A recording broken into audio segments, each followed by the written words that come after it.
I've been a fan of Quentin's work for a long time, and I love the fact that he was, sort of recreating his own history in a deeply American, context with this sort of spaghetti western Sergio Leone genre mixed into it, something only Quentin Tarantino can do.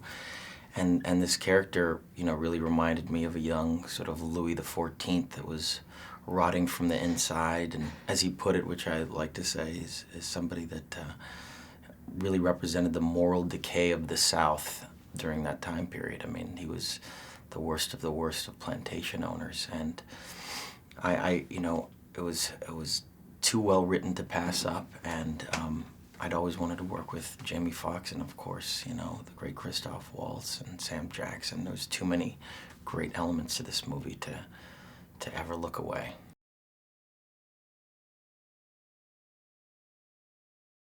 It's a fantasy film in a lot of different respects. I mean, just like Inglourious Bastard was, he's sort of recreating history, but there's nothing in the film that isn't historically accurate as far as what these people were like during that time period.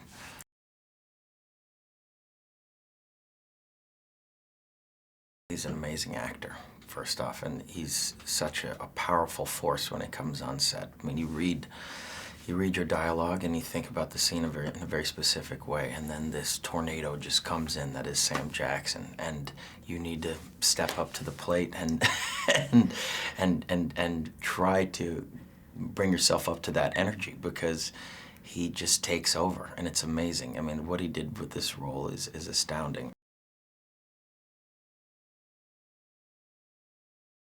I think what's so different about this movie is the fact that we have, Jamie Foxx as this man that has been enslaved his entire life, but is becoming self-empowered and freeing himself, and we've never seen anything like that cinematically ever. It's always been a much different dynamic, and of course, we show the atrocities of that time period and the way these slaves were treated, but to see the self-empowered hero take matters into his own hands, it's of course recreating history in a lot of ways, but like I said before, none of this wasn't historically accurate.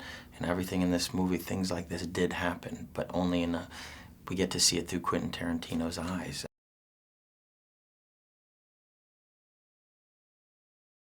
Somebody like Quentin Tarantino can do. I mean, he's really got if anyone tried to duplicate what he does, I think they would be sued for copyright infringement, because he's got his own unique, specific style. And when you see a Quentin Tarantino movie, you know you're going to be incredibly entertained, and there's going to be things and elements, not only character-wise and story-wise, but music-wise, that are just going to be completely shocking and take a second to adjust to. But like in this film, bringing hip-hop into pre-Civil War period piece is so audacious, but it works. It's amazing.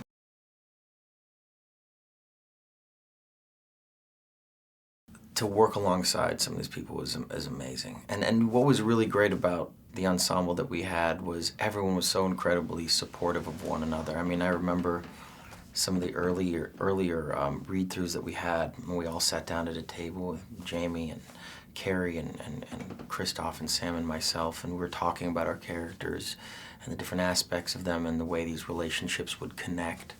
And, to hear Sam Jackson and Jamie Foxx say, look, I know this is a troubling character. I know it might be difficult to do, but if you don't go the distance with this guy and make him as despicable as possible, people aren't going to embrace that as the truth. They're going to think we're sugarcoating the subject matter. So in essence, the further you go with him, the more truth you're going to speak.